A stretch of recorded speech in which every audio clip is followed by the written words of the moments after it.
Bhavnagar Somnath national highway પર રોહિસા toll નાકા નજીક એક કારમાં અચાનક આગ લાગવાનો બનાવ બનવા પામ્યો હતો। ટોલ નાકાના સહયોગી કર્મચારી દ્વારા આ આગને તાત્કાલિક ત્યાં પહોંચી અને આગ પર કાબુ મેળવ્યો હતો। જો કે આ બાબતમાં સારી વાત એક એ રહી કે કોઈ જાનહાનિ કે કોઈને ઈજા થવા પામી ન હતી।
ભાવનગર સોમનાથ નેશનલ હાઈવે પર મહુવા નજીક રોહિસા ટોલ પ્લાઝા પાસે એક કારમાં અચાનક આગ લાગી હતી। આ ઘટનામાં સદનસીબે કોઈ જાનહાનિ થઈ ન હતી। નેશનલ હાઈવે પરથી પસાર થઈ રહેલી એક કારમાં અચાનક આગ ભભૂકી ઉઠી હતી।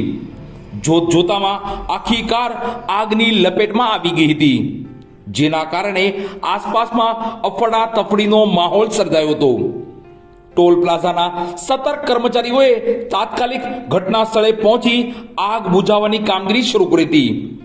તેમની સમય સૂચકતા અને ઝડપી કામગીરીને કારણે આગ પર કાબુ મેળવી શકાયો હતો।